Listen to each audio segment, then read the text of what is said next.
Hey, follow me. But I'll die. I'll dress up as a fairy. Okay. The movie begins in 1895. And we're introduced to Dracula, who's a single daddy raising a baby girl named Mavis.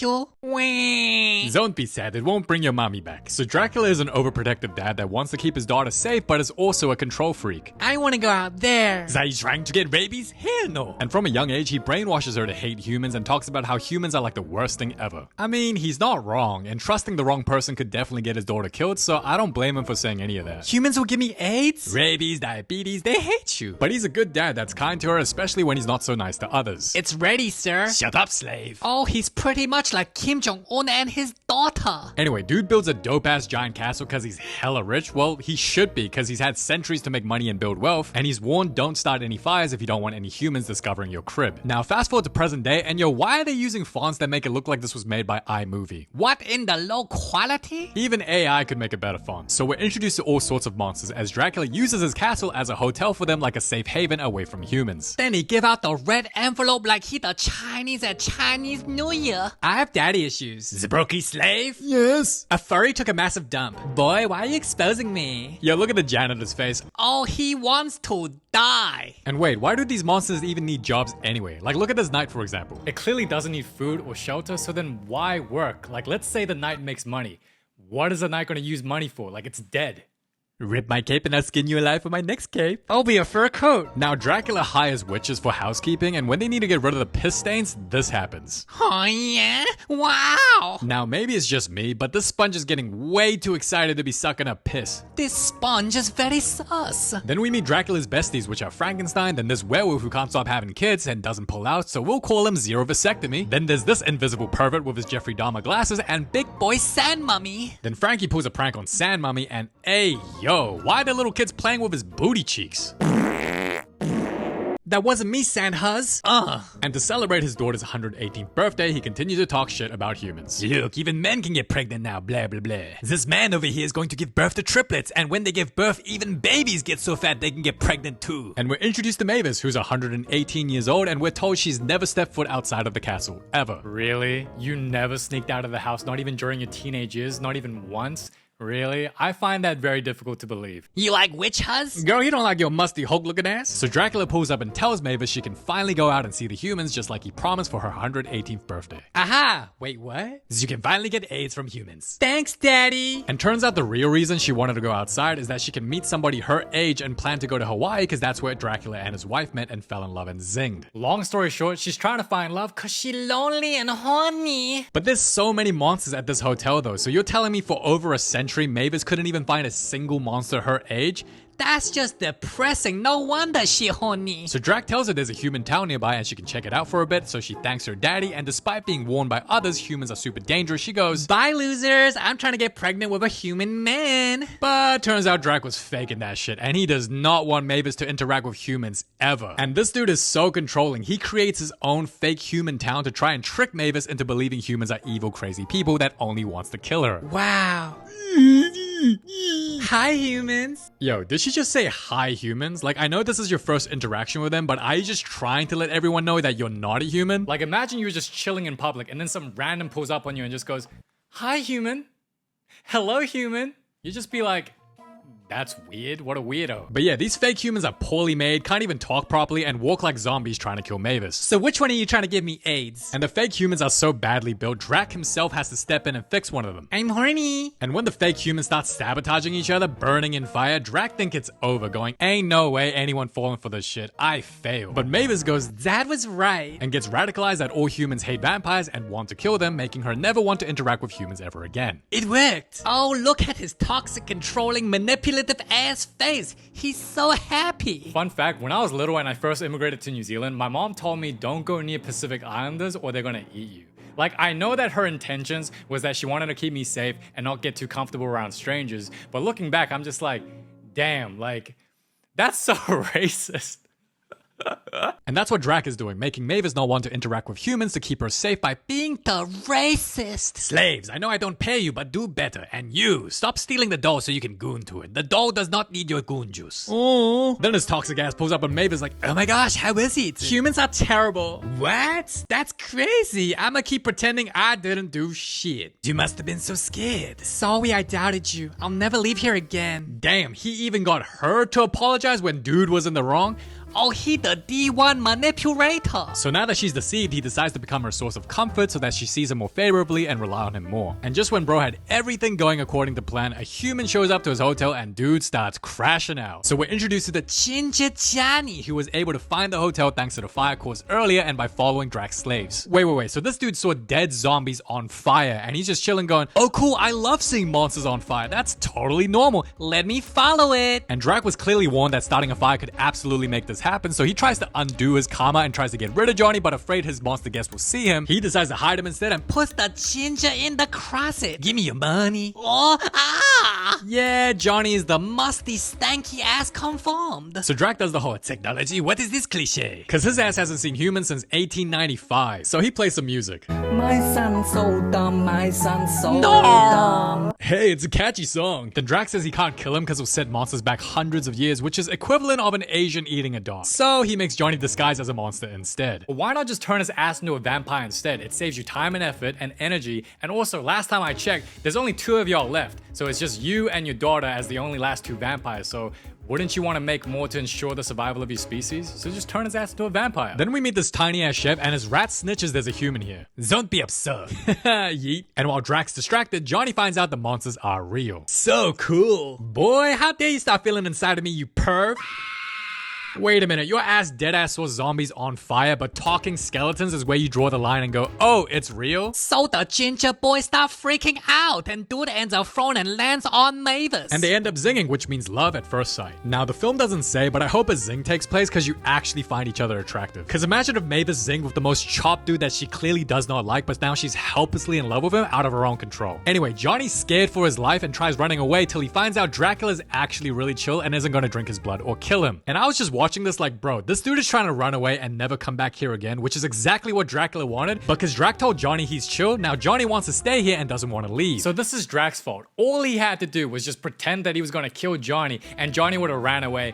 End of story. Then Drac turns into the Batman and takes Johnny away by flying. But Mavis pulls up and starts asking a bunch of questions, so Drac has to keep pretending Johnny's a monster and forces him to play along. Who's this Frankie Ginger? His name's Dead Freckles. And Drac introduces Johnny as a party planner that's around her age, which is a big mistake because Drac is a control freak that plans everything by himself, so him hiring Johnny as a party planner already tells Mavis that this dude is worthy of her dad's respect, someone acknowledged to do a great job. And this will only make Mavis more attracted to Johnny, so Dracula is pretty much Johnny's wingman at this point. You know your daughter wants someone or wants to be with someone around her age, and you're gonna introduce Johnny and say, hey, he's around your age.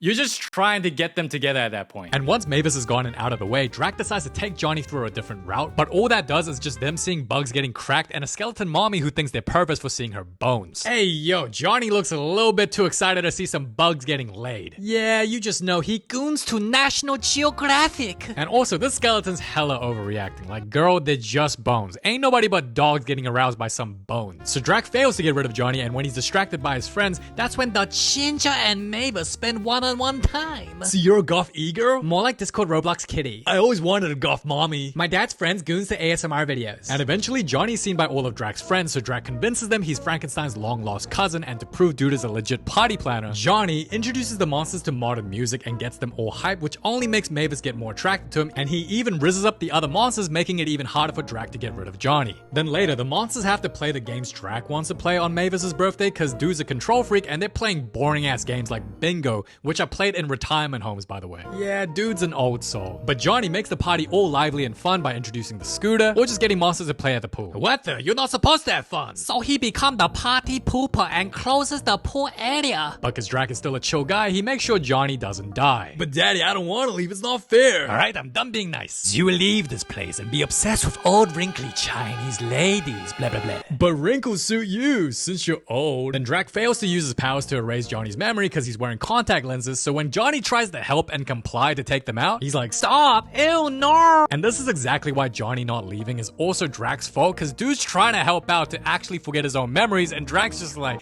that's disgusting. Now I don't want to anymore. So instead he resorts to violence, saying he's gonna kill him, but Johnny knows dude's just bluffing. I'm sorry, Dracula Daddy. And Mavis is like, wait, he's submissive? Oh, I like him more now. Hey, follow me. But I'll die. I'll dress up as a fairy. Okay, so why don't you travel the world? Cause humans will rip my face. No. Now Mavis meeting Johnny was the worst case scenario for Drac, because Johnny easily undoes all the humans are evil brainwashing in one 3-minute conversation. Ow. Loser. I don't like the sun. Just like the Asian. Then Johnny shows her his wrist and makes sure she gets to see the sunrise for the first time without getting burnt. And look at his face. Oh, you know what you're doing, you naughty boy. Meanwhile, Frankenstein comments Mavis and Johnny look good together, and Drac says Mavis can never date someone like his kind. The hell? What's wrong with Frankenstein's, you racist? I meant it's cause he's the ginger with freckles. Dracula actually says this, by the way. He says, oh, it's because he has curly brown hair, pretty much implying he's making fun of the ginger. And hey, yo, look at Frankenstein's belly. Oh, that boy is pregnant. Then Johnny uses physical intimacy to get closer with Mavis, but he ends up falling and lets Drac know he ain't leaving. So later Drac gets Johnny to do some slave work, because Johnny's terrible at it, bro just says I'll do it myself and yeets his ass to the corner for a timeout. But getting intrigued by flying tables, Johnny tempts Drac's ass into chasing him, and so he does. And they end up bonding, having a great time, making Drac have the most fun he's ever had in centuries. Meanwhile, this tiny chef is now convinced there's a human in the hotel and tries to find and eat him. And turns out Johnny and Drac just start getting along so well, they're practically besties. But once the fun stops, Johnny goes missing, and that's when Drac tries to find him, but he finds out Mavis got a crush on him instead. Have you seen Johnny? Wait. You like the ginger? I mean, just look at his freckles, it's so adorable. And that's when Dracula knew. His daughter gon' get cracked. Why can't you just date a good Christian monster? Oxford study. And turns out the tiny chef did take Johnny, but whoa. Your wife's cheeks kinda... His cheeks mad plump. So plump cheeks try to cook and eat Johnny's ass, but Drac pulls up and takes him away, so Big Booty starts snitching, trying to tell everyone, but Drac's like, man, shut your juicy plump ass up, and freezes him. And what's funny is there was a witness who saw the whole thing, and he just decides to shove a finger up Big Cheek's nose. Man, Drac is actually a good dude, because if he wanted to, Johnny could have easily died, but instead, Drac still chose to save him anyway, so I think that makes him a good dude. Then Drac shows Johnny a picture of his wife. Wow, I know that vampire fine shit. Legends say she had the best life ever, like loving husband, beautiful kid, but they all tragically died in a fire. It's a sad love story. The legend is Wong, something wrong. So Drac reveals that that is her wife, and only she had died. And she didn't die from no fire, but was killed by a group of people who just straight up murdered her. And that is why he made the hotel and stops Mavis from interacting with humans, because he just wants to keep her safe. But yo, how did Drac not turn into a villain? Because if that was me and my wife was murdered, I'm creating my own vampire army and just killing all the humans. I don't care. But when Johnny says humans are chill now and that we ain't like that anymore, that's when Drac asks him if they come out of hiding, will every human accept them?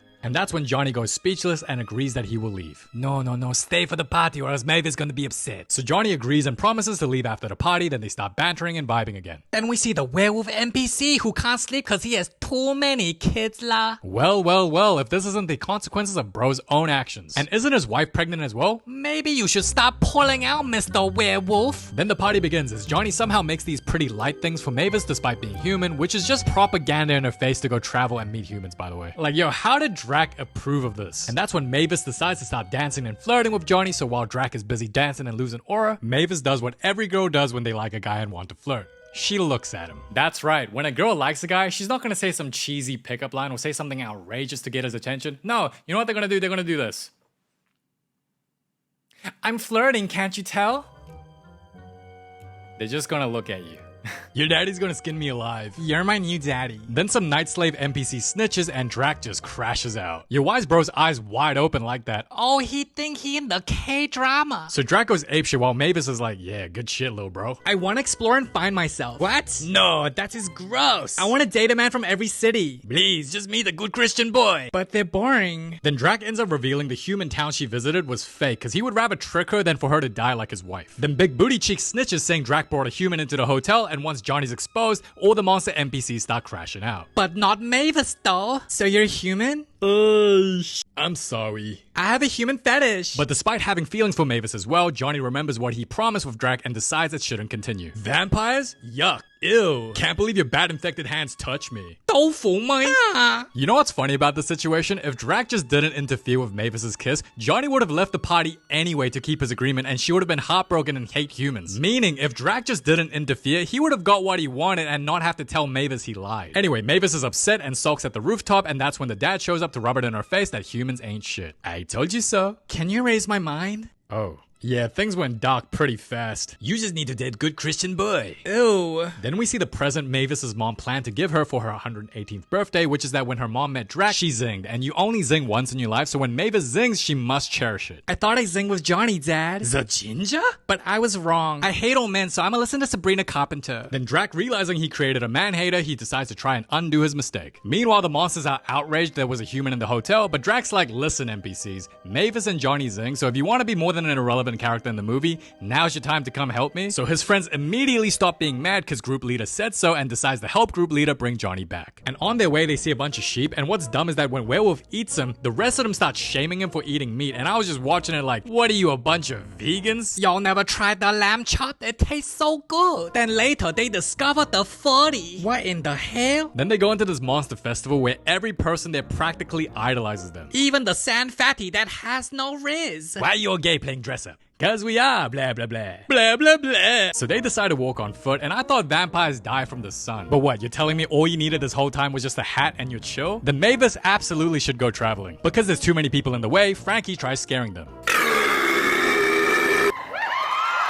Why aren't you scared of us? Cause we wanna suck your toe. Then this NPC Drac wannabe orders all the other wannabes to make way for Drac, and what's funny about this scene is we see lines and lines of Drac wannabes for miles all the way over there. And I'm just being honest, ain't no way there's anyone over there that heard anything that the NPC Drac wannabe said, cause dude had no mic or nothing. And eventually Drac finds Johnny, who's on a plane that's already taking off, so breaking the laws of physics, Drac flies faster than a plane and catches up to Johnny, but Johnny can't hear him. Oh, Johnny's sad cause he couldn't get the vamp pussy. Like, whoa! I can't understand you. Do you use dogs for kung fu? You lick toes dipped in tiramisu? The Drac heads to the front of the plane and still somehow isn't dead from the sun. Then he brainwashes the pilot to turn the plane around and asks Johnny to forgive him. I never wanted my daughter to get cracked, let alone by a human. But if she was to get cracked, I'd be thankful it was with you.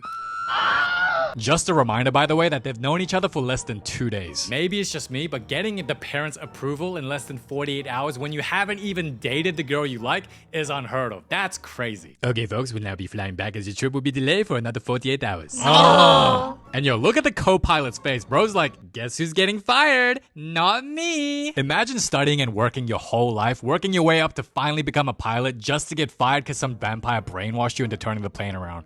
Poor guy. Then Drac makes it back to Mavis's room, somehow still alive, and apologizes, then shows her Johnny. But you hate me. Nah, I'm just toxic like that. So you actually do care? Yeah, I was acting or your dad would have cut my nuts off. Haha, what the f? So Mavis and Johnny kiss, and it's confirmed they'll get married, and the movie ends with them dancing and Drac pulling the Green Witch Huzz. Overall, I really enjoyed this film, and I actually never watched it until you guys recommended it to me in the comments. And yeah, man, the only thing I would disagree with in the film is the whole like, when you zing, you only zing once in your life. I know it's like, you know, a kid's movie and all, but I think when it applies to real life, to anyone who's like stuck up or like hung over a person that, you know, you think you fumbled and you thought that was your person, or you're just sad that you feel like you haven't found your person, just know your person is still out there. So, you know, it's never late to zing, or even if you thought you zinged, you can zing again. That's all I'll say. But yeah, thank you so much for watching. Appreciate you recommending the film. It's been your boy KC. And yeah, until next time.